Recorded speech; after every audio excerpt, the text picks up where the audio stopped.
Hello, Dave. Hello, Alexandra. And how are you? I'm very well, and it's nice to see you again.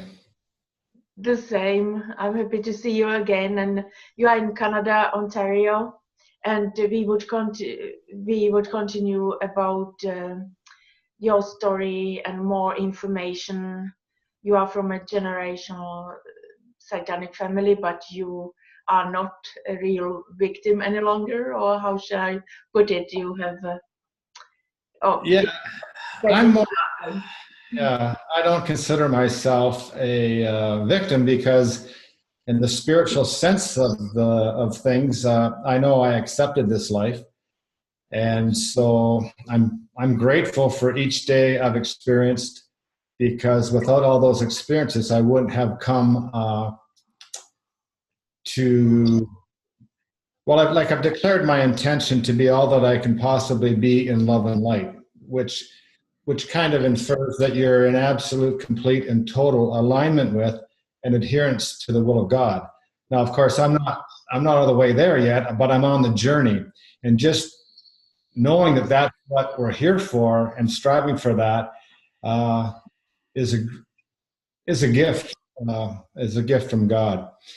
I've just recently released a series of 4 short YouTube videos called "Are You a Real Man, Spiritually Speaking," in which the purpose of those videos is to try and encourage men to heal the inner child within. Uh, because most people walking the place of this earth do not really know who they are. Their loving essence is shrouded in all the ways of the world, the material world, and as such, it hides their loving essence. From my 50 plus years of experiencing satanic ritual abuse at the behest of my mom and dad and some they associated with, I was mired in the energies of anger, fear, insecurity. I had lacks of self-love, self-esteem, self-worth, and self-confidence. And so I was going through my life that way until God intervened. And I believe most people, at best, only have a glimpse of what and who they truly are. And as one tries to ascend spiritually and heal themselves, because, of course, healing and spiritual work are one and the same thing, as each involves the removing of blocks to God's love, which is our loving essence. And so it is one and the same thing. So when I found out what was still happening to me at age 53, which was that I was still being drugged unknowingly by some I associated with and being subjected to satanic rituals, torture, and other atrocities that are inherent within the methods, practices, and traditions of Satanism. When God intervened and made that clear to me, I immediately begun to try and become, not immediately, but very quickly, tried to become all that I set my intention. I made an intention to God, Heavenly Father. I declare my intention to be all that I can be in love and light.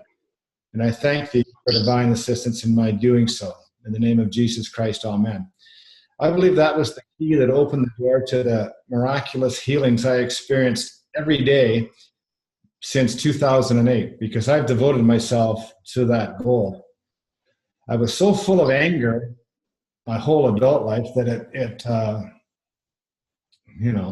it greatly interfered with my family relationships with my wife and my children, because I was angry all the time. And if you have that anger within you, it can't help but come out in the sanctity and safety of your own home at the ones you love the most. And so it was a gift to me when it finally became clear to me that my anger was the problem in my marriage. And so that began a healing journey that is still going on to this day. Because as you remove the effects from the post-traumatic stress incidents of your childhood, and in my case, adulthood, each healing is like the layer, like the skin of an onion being taken off of your loving essence, so that each one brings you closer to what and who you truly are. And so that is what I am still in the process of doing, but I am well on my way. But I believe that declaring my intention to God was the key that opened the door to all those healings. God helps us, and He does the healing for us if we show our devotion to healing and to all things good. And spiritual books. In the books of spiritual books of Dr. David R. Hawkins, he mentions that quite often, that after you've shown a certain level of devotion and commitment to God, that He takes you in His loving embrace and lifts you. You still have to be devoted and do what you need to do, but He does those healings, because we alone cannot do those healings. God does those healings for us, because, as it says in the Bible, ask and you shall receive. And so, I feel very fortunate to be where I am right now in life. And the fact that I had to spend the first 53 years in the pit of hell on earth, which is Satanism, was something I accepted. And I'm sure hoping it's just the foundation of being able to make a contribution to my brothers and sisters in the world. Dave, you said that both your mother and father were involved in... Yes, they were both born into families that adhered to Satanism. And my abuse started in the basement of St. James Anglican Church in Paris. And just if we're going to mention the churches, mainstream religions were mired in the energies of Satanism at the very beginning. And this can be proven in Canada because of the Holocaust that was perpetrated upon First Nations children in the houses of Satan that were called the residential schools. So in Canada, First Nations children had to go to these residential schools. There was no opting out of going to these residential schools. The residential schools were maintained, supervised, and controlled by the mainstream religions, including the Roman Catholic Church, the Anglican Church of Canada, the Baptist Church, the United Church, and some other church organizations. They existed for over 100 years in Canada, only ending in the mid-1990s. And what is important to know is that the rapes, murders, tortures, beatings, starvation, and the like was perpetrated in each residential school of each religious denomination for over 100 years, which could only have happened if it was a concerted effort by Satanists in control of our provincial and federal governments, and the Satanists in control of the mainstream religions. So the churches have been part and parcel of Satanism, and probably the source of it in many occasions. And your grandmother was also involved in your... Before I ask me that, and I just want to bring up the fact that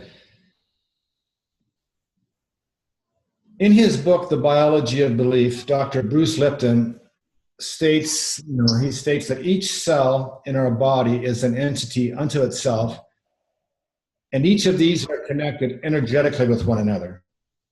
I forgot the part that each cell has its own brain, because it's an entity unto itself. And collectively, they constitute our subconsciouses. So though, as a child represses memories of this kind of abuse from their caretakers, because to allow that to go into their conscious mind would cause them to lose their will to survive. And that was, if you Google betrayal trauma, Dr. Jennifer Freyd, Freyd, at the University of Oregon, she spent much of her career studying the effects of why children repress the memories of childhood abuses. But at a certain point in time, I was drugged. Drugs are a huge part of the satanic world. And I was drugged from the time I was a teenager right up until my 53rd year, when I saw a counselor whose methodology or protocol allowed me to have these body memories. And it isn't hypnotism, it's just, when I met with Sandra, her name is Sandra Fecht, and she can be Googled. It's Fecht at sandrafecht.com. She will muscle test, and it would behoove anyone listening to this video to learn how to muscle test. Muscle test is very important because with muscle testing, we can ascertain whether it's in our best interest to follow a certain spiritual guru, whether it's in our best interest to take a certain job or enter into a certain relationship. We can use muscle testing to ascertain if it's in the best interest that our child go to this particular summer camp, this particular private school, this particular house to spend the night. Because please be very clear, Satanism is part and parcel and part of the fabric of our society. And people who are Satanists don't advertise that fact. And they have a long practiced facade of loving kindness, benevolence, and wish to help others, which is a ruse designed to procure victims and basically camouflage themselves in society. So it can be the next door neighbor. It can be, and I don't want to pick on the Boy Scouts or any YMCA or any of those groups, but all of them have had many instances of childhood sexual abuse and other things, because Satanists are most often pedophiles. Those mired in the energies of pedophilia are often mired in the energies of Satanism. And so we must take great care to protect our children. And that is kind of my mission. I've spent, as my healing has progressed, I've devoted my life to try to make known the existence of, prevalence of, and power of those who control our society. Because make no mistake, Satanists control this world. And they control our society. Our Western democracies are controlled by Satanists. And that is proven because I have written up to 1,000 letters just trying to make known what happened to me. I've sent them to law enforcement agencies, the Premier of Ontario, the MPPs and MPs of Ontario, media right across Canada, and the Anglican Church of Canada. So I have written up to 1,000 correspondences to those who are appointed or elected to protect all the good citizens of this province and country. And yet I was unable to elicit even one response from all of those letters I sent. I didn't receive any response from the media, from the politicians, or from law enforcement agencies. So if you Google my name, Dave Staffen, Staffen, YouTube channel, you will come across those videos I just previously mentioned, as well as other videos, one of which is called The Conspiracy of Silence, which is being perpetrated upon all good people in Ontario and Canada and many parts of the world.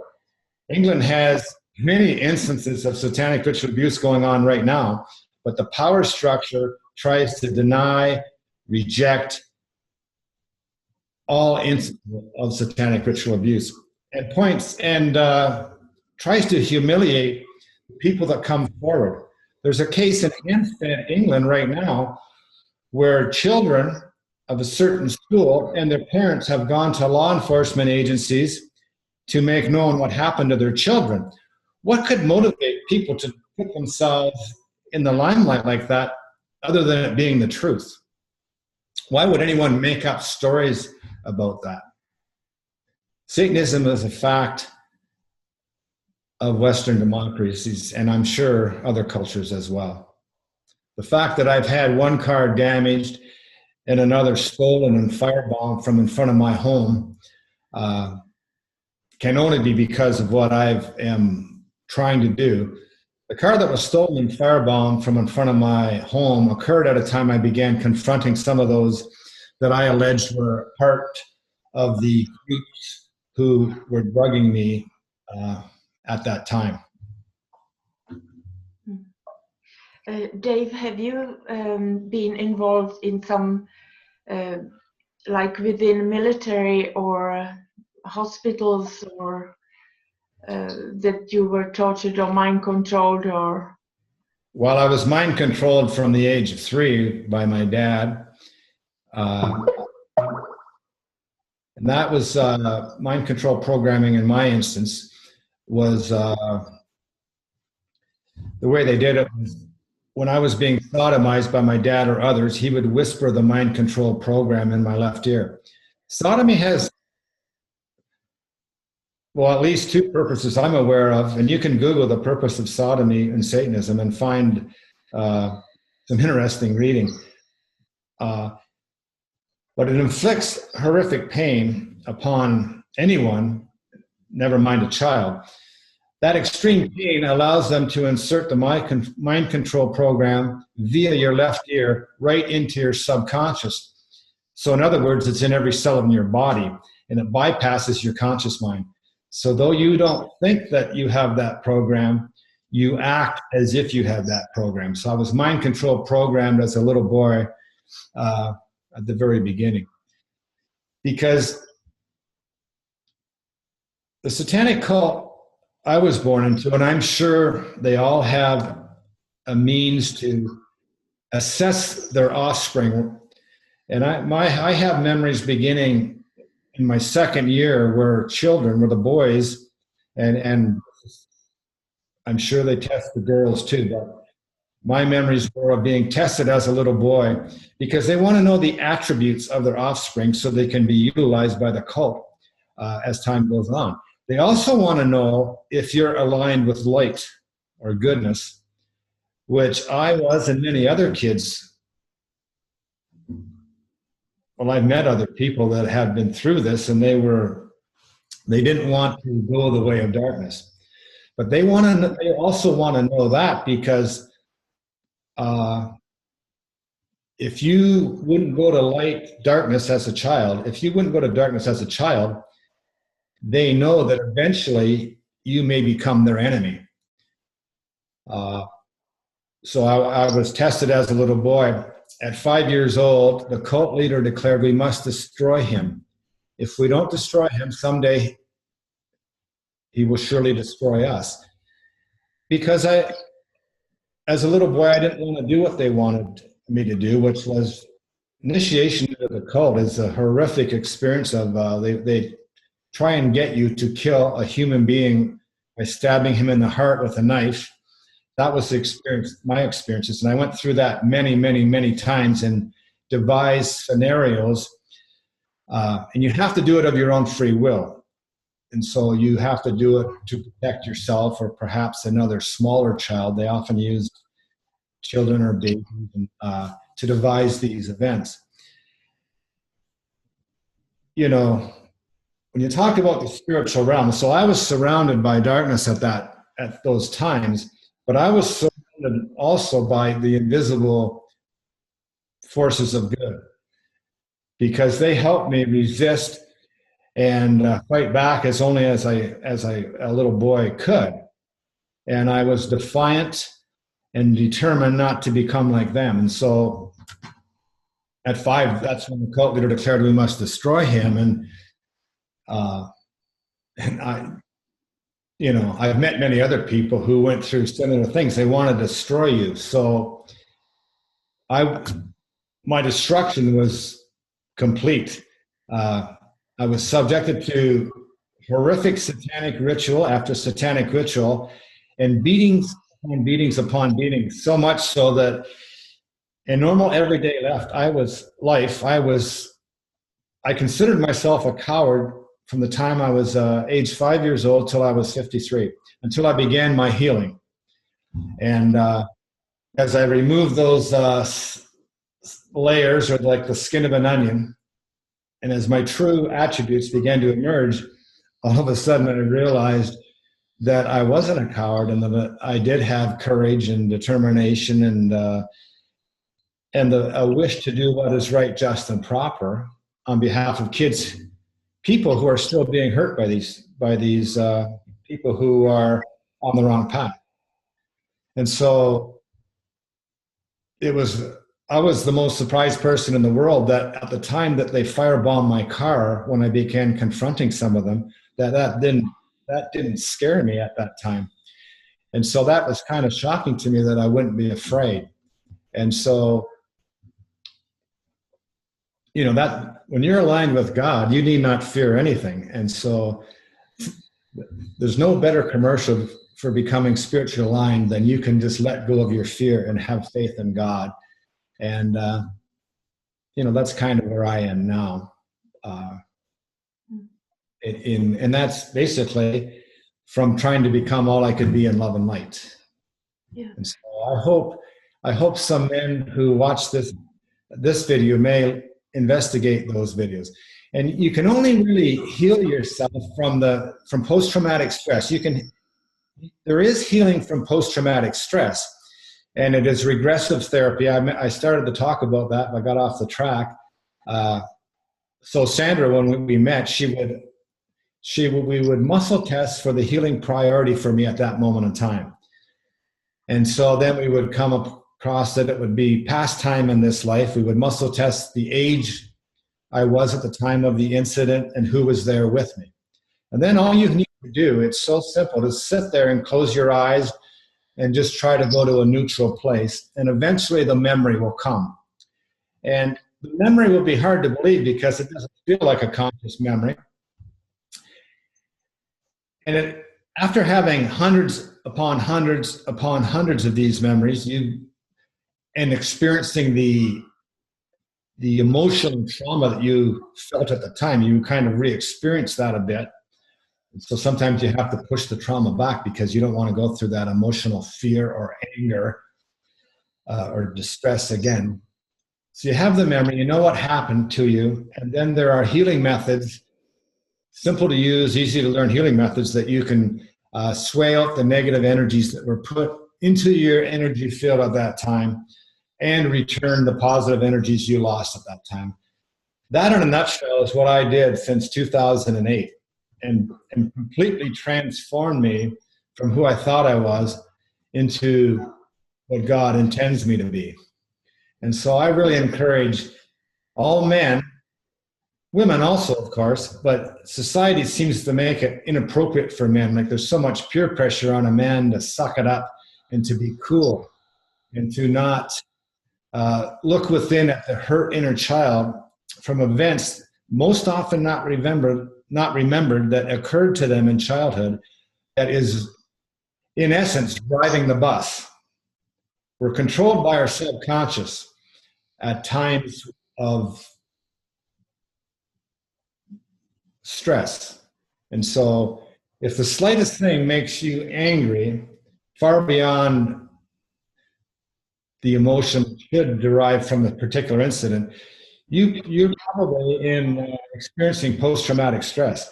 The whole world suffers from varying degrees of post-traumatic stress. It is said that men who experience war, that post-traumatic trauma that they've experienced is handed down for 7 generations. So we're all suffering from post-traumatic stress. But there is healing if one chooses to do so.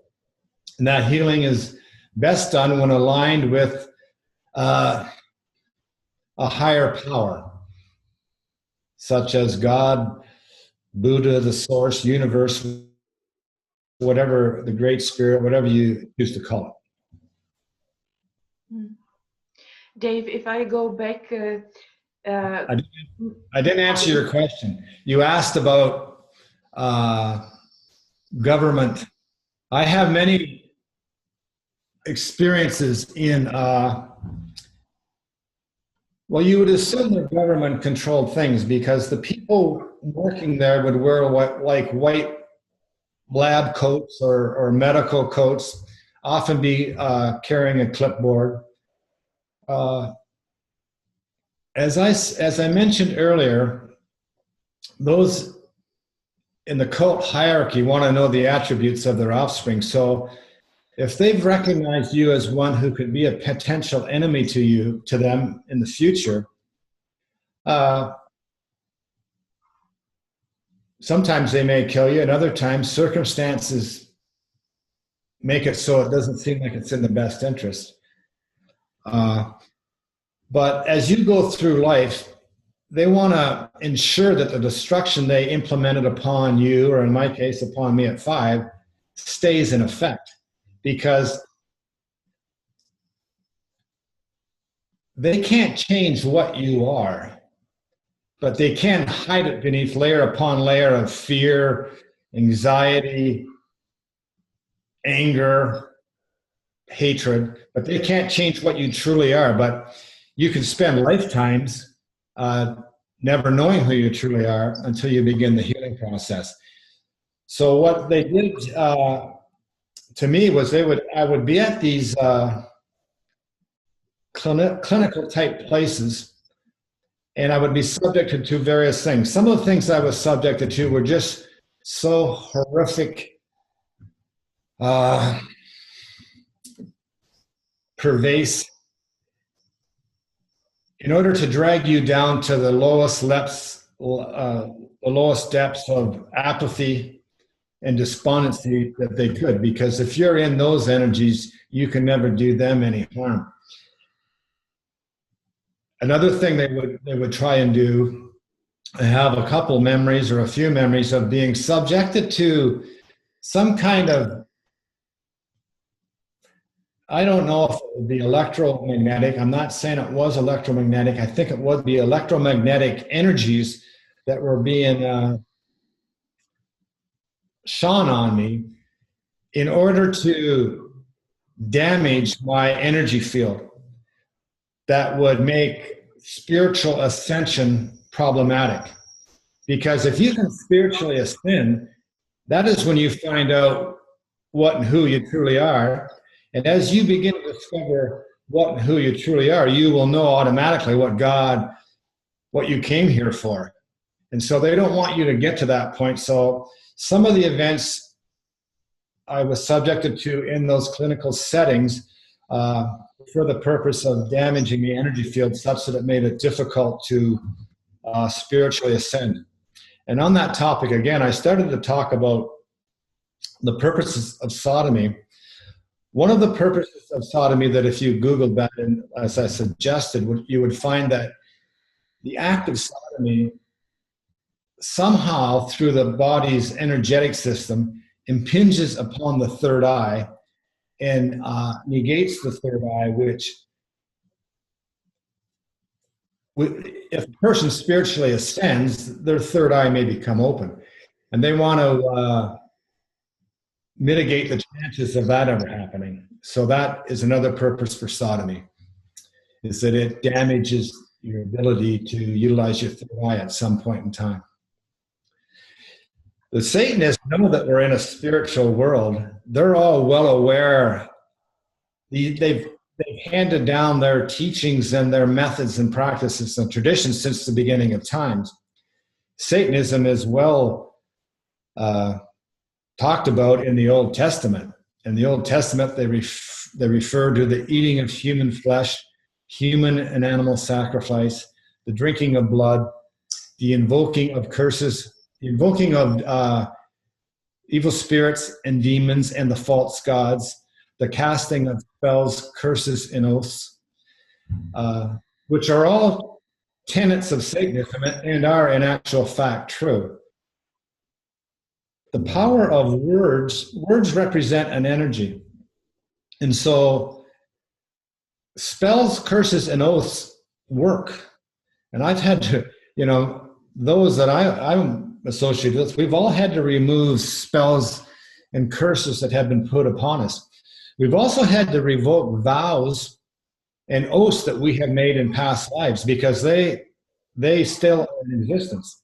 For instance, if you made a vow of poverty 10 lifetimes ago, you may find yourself in financial duress in this lifetime. So it's important to revoke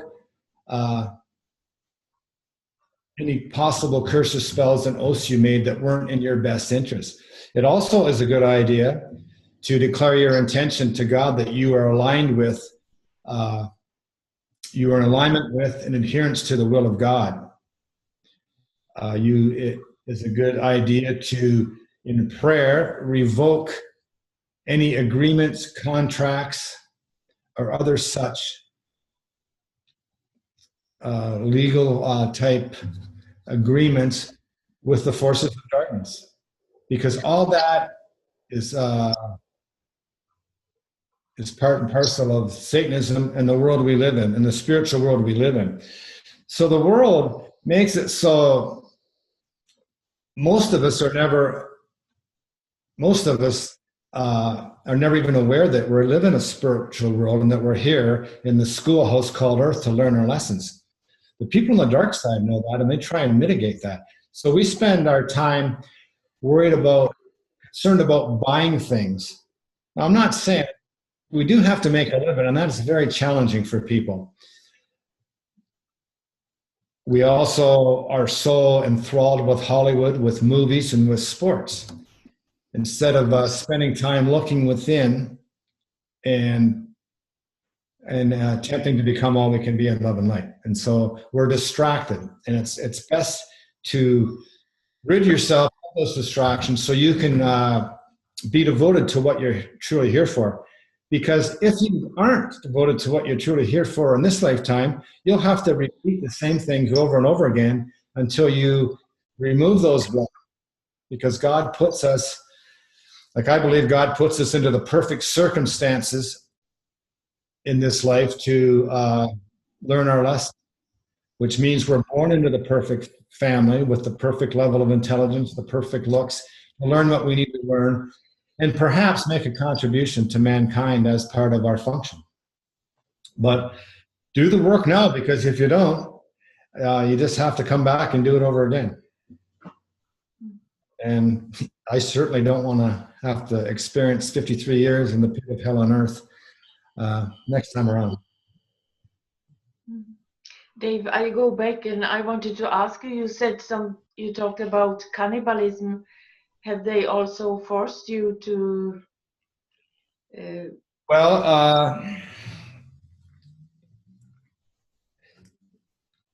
Cannibalism, if you do some research on Satan, is a big part of it, and they talk about it in the Old Testament, like I said. My remembrances are of them often drinking the blood of a freshly killed victim, because the blood and eating the heart of a recent victim, because that blood and heart will be adrenalized and will give them some sort of high. I have had hundreds upon hundreds of memories. I learned how to do it on my own, and maybe up to 1,000. So there are instances that I believe were eating flesh, but I wouldn't say that was a big part of my experience. But the drinking of the blood, those involved there were drinking the blood and eating the heart. Mm-hmm. And I have also heard, or we have heard about hunting parties where they take children and hunt them in forests. Or for those listening who aren't familiar with Satanism, it's a very challenging thing to get your head around the fact that while we have love in our heart, they have hate. Satanists live in an upside down world where we'll forgive, they wish to seek revenge. Where we wish to cherish and protect a child, they will use a child for satanic rituals and perverted sex. Socrates said, all men do what they think is good. So Satanists think that what they're doing is good because they adhere to Satan and not to God. So it's very difficult for people to get their head around the fact that these things that go on and are part and parcel of the fabric of our society. They love the torment of others, especially they love the torment of me because I was one who didn't want to become like them. in their words, I didn't have what it takes to become one of them. So they loved tormenting me, and basically my mom and dad and some of the associates sought revenge against me for my whole adult life, until I discovered what was happening. So while I have no experience of what you're referring to, I have no doubt that goes on, because that is what is in their heart. It's the torment of others, putting fear. They feed off the fear of their victims. So there's many, if you Google through various websites, you will come upon stories of that. I have no experience of that myself.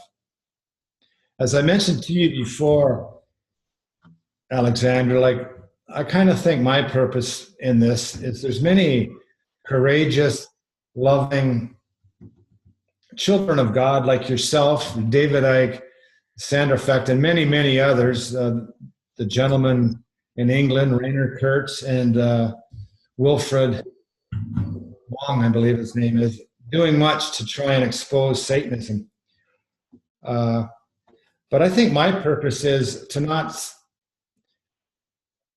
I just want to bring it home to the common man, to the average, everyday family who goes to work every day and may think that, geez, that's terrible if that occurs, but doesn't realize that it can be happening to them or the family who lives next door. My family, my wife and children and I were subjected to this for over 30 years. And so without knowing it, it sounds almost impossible, but we were drugged. We were drugged as a family many, many times per year. So, and that is why the forces of darkness conspire against the fact that having regressive therapy, which is recalling those body memories, they denounce that as a healing method, because they know that if you do that, not only will you heal, you will find out who the perpetrators of the crimes against you were, and they don't want that to be known. And so, I believe that the forces of darkness infiltrate many of the they infiltrate every jurisdiction in democracy to control the agenda of the institutes of higher learning and the healing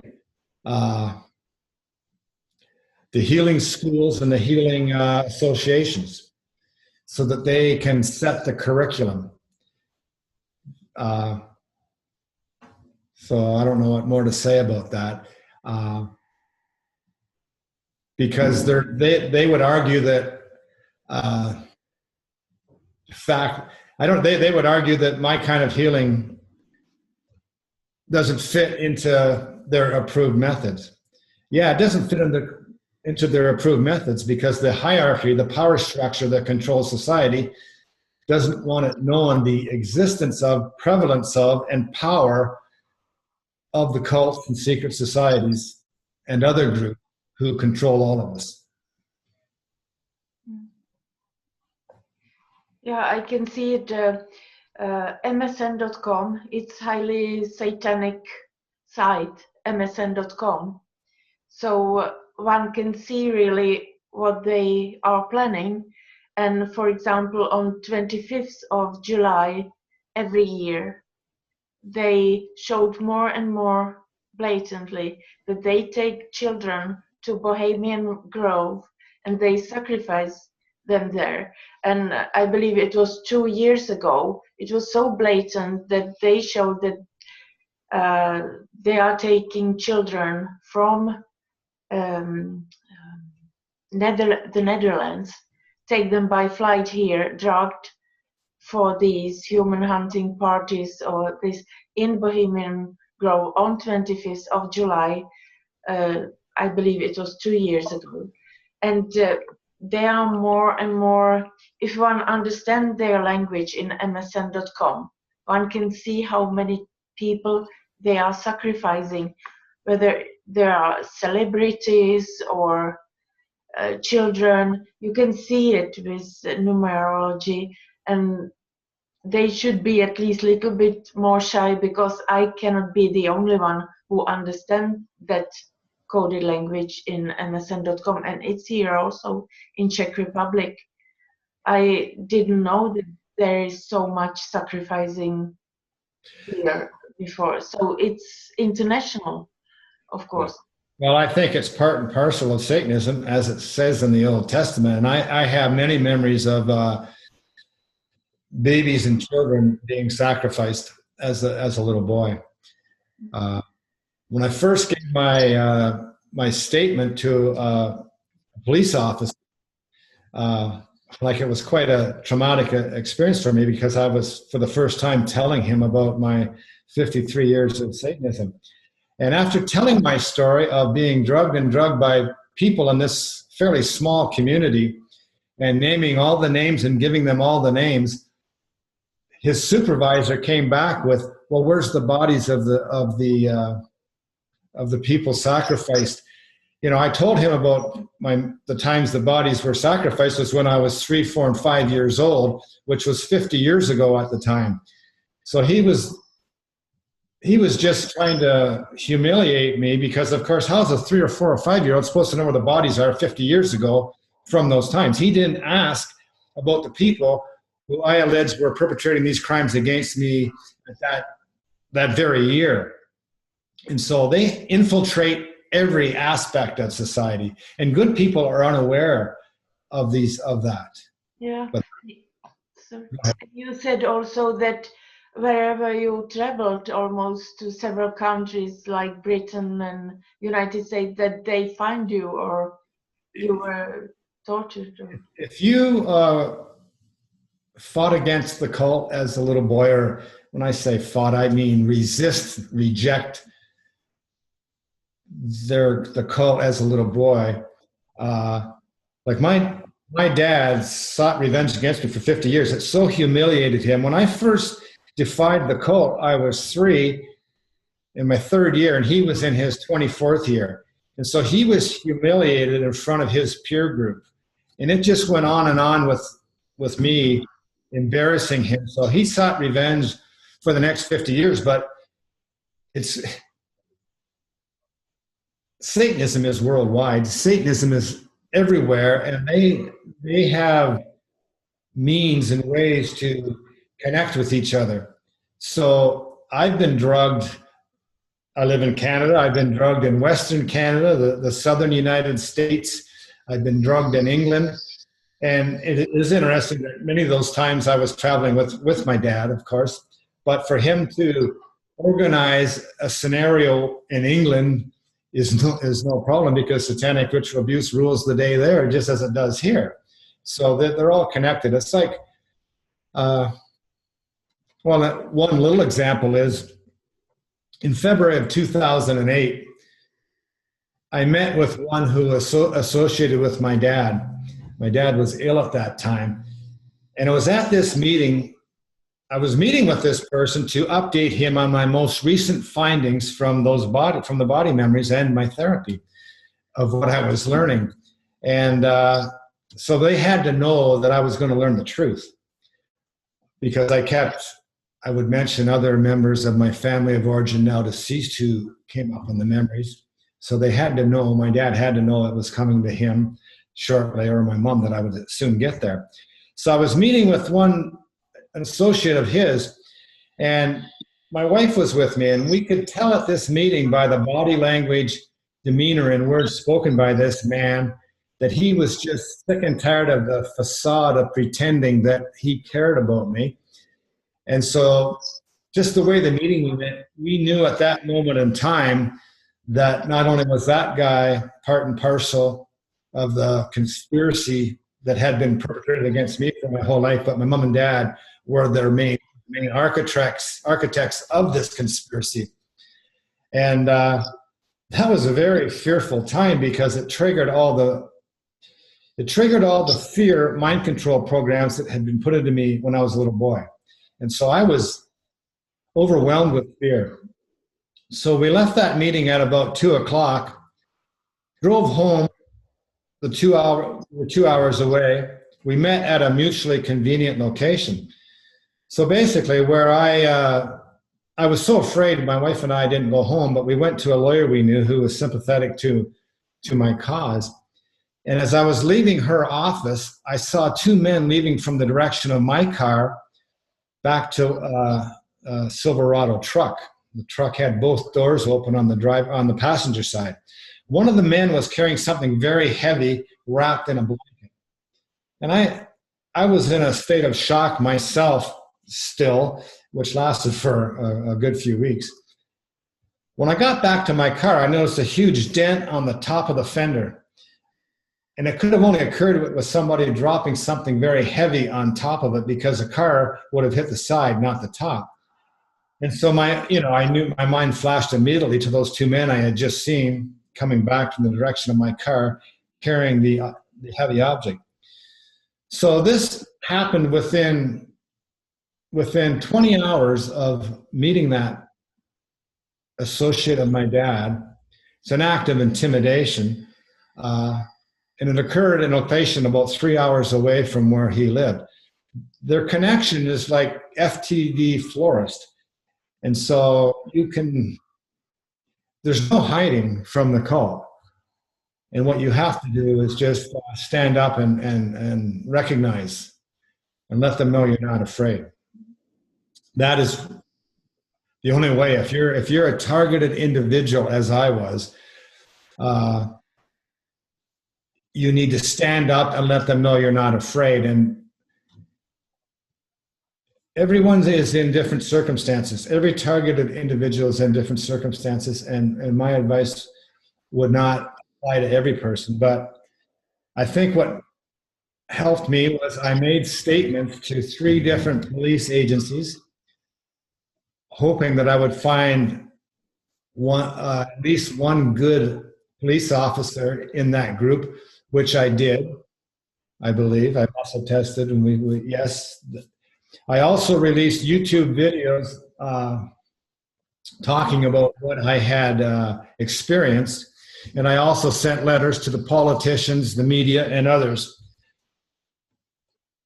All that, I think, is a bit of a foundation of providing an aspect of protection for you. But the main thing is letting them know you're not afraid, which I did by doing those things. Because they love the torment. So if they know you're afraid and that you're being tormented, they won't stop. And so if you're in that spot, you may consider the best way for you to get out of it. Because I remember thinking, at my worst time was in 2008, when I realized the vastness. There's been hundreds of people involved against me during my lifetime. And so here I was, I had discovered the truth, knew who hundreds of the perpetrators were. And I remember thinking despairingly, like, is this my life?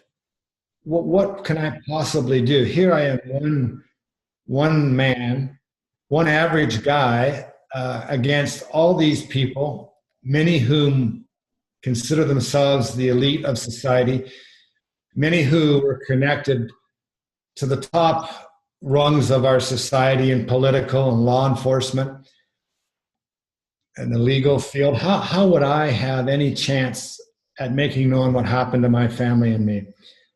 And I remember thinking that, and it was a very low point. Within probably about a year, as I got on the healing path and declared my intention to be aligned with and adhere to the will of God, I realized it is they that need to fear, because I'm aligned with God. So I'm aligned with a power far greater than theirs.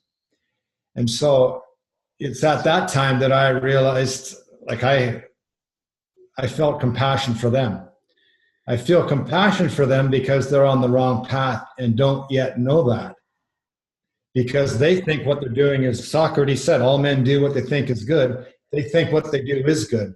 And so they will need to face an intervention of some sort to realize they're on the wrong path. And at that time, it is possible they may choose to look for the right path.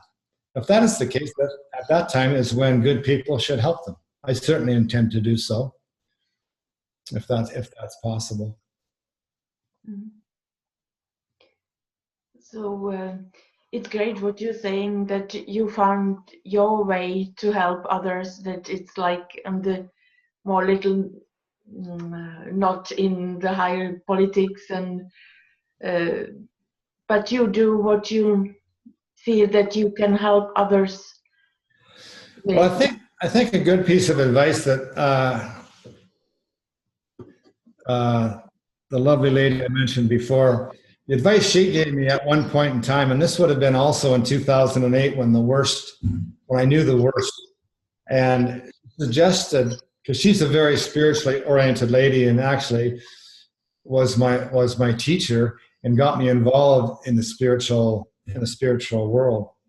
But she suggested that maybe it was time I considered forgiving all of those people who had perpetrated those acts against me. And I remember my indignation, my righteous indignation and anger that she suggested that I should forgive those people for taking my whole life from me at that time. But I came to tears on the drive home thinking, how can I possibly forgive? But then I realized, well, if I don't forgive, I'm going to be mired in the energies of hatred, anger, thoughts of revenge, just as are Satanists. So as leader of my family, I didn't want to lead them in that way. And so I realized she was right that I needed to forgive. And when you forgive somebody, it's not to benefit them, it's to benefit yourself. You take a load off yourself by forgiving them. And I'd like to mention again the power of prayer, because when I got home, I made the prayer, Heavenly Father, I declare my intention to forgive, to unconditionally and lovingly forgive each and every person who ever did me an unkindness. And I thank thee for divine assistance in my doing so forthwith. And, I was just shocked and amazed with that. Within a few days, I had forgiven them. Now, I know I couldn't have done that of my own will, that God had to help me. And as I went along, as I said, it was the greatest gift I could have ever given myself, because it allowed me to start to ascend to the levels of loving kindness, loving compassion, and loving empathy. And I learned as I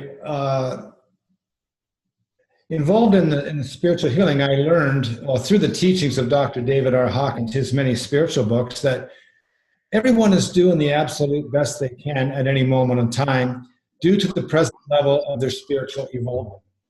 So Satanists are doing the best they possibly can at this moment in time. As I mentioned just previously, something drastic will have to happen for them to realize that they are on the wrong path. And then when they do, they may attempt to make strides to get themselves to a better place spiritually. And when they do, they can make better choices, because each level of evolvement spiritually has its own attractor field of choices that we can make.